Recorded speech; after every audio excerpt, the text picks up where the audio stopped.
Hello नमस्कार दोस्तों, एक बार स्वागत है आपका फिर आपके अपने यूट्यूब चैनल स्टडी में।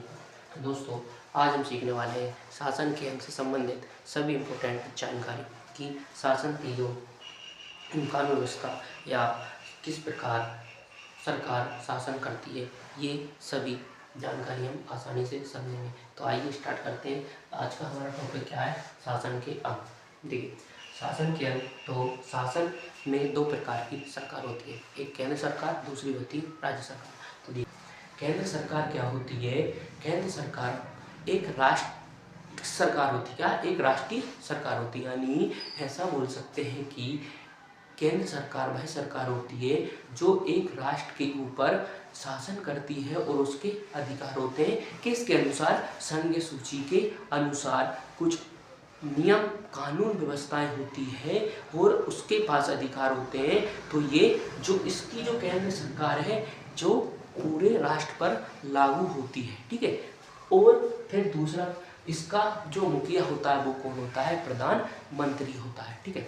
फिर दूसरा क्या था? राज्य सरकार। क्या था? राज्य सरकार। राज्य सरकार वह होती है जो कि एक विशेष क्षेत्र या राज्य के अंदर समवर्ती सूची के जितने भी विषय होते हैं, यानी राज्य से संबंधित जितनी भी कानून व्यवस्थाएं होती है, उन पे अधिकार किसका होता है? राज्य सरकार का होता है। और इसका मुखिया कौन होता है? तो इसका मुखिया होता है मुख्यमंत्री, ठीक है।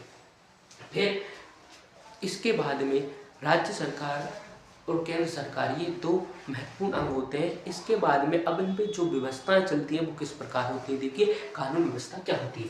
तो पहला विधायिका। क्या? विधायिका। तो अब विधायिका क्या होती है? विधायिका होती है जो कि इन दोनों के कानून बनाती है। क्या होता है? विधायिका वह होती है जो कि कानून बनाती है, ठीक है। यानी कानून बनाने वाली संस्था को हम क्या कहते हैं? विधायिका कहते हैं, ठीक है।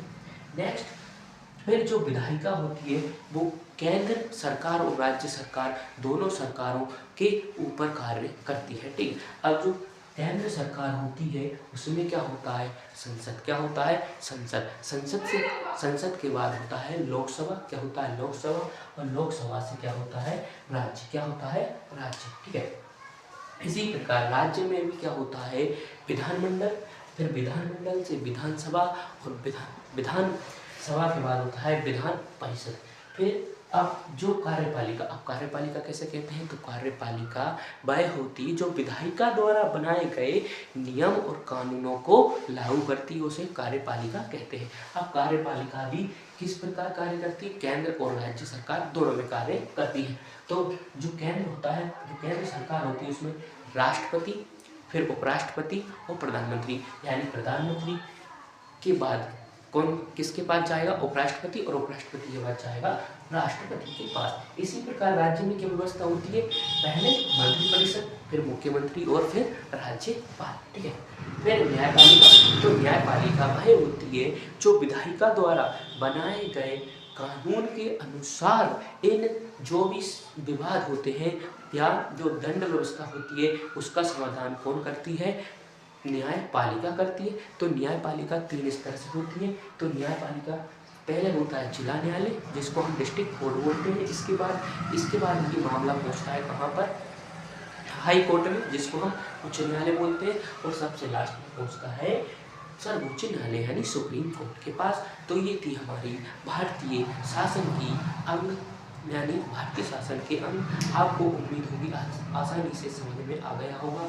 इसी प्रकार महत्वपूर्ण जानकारी के लिए हमारे चैनल को सब्सक्राइब कर लें और बेल आइकन को भी ऑन कर लें।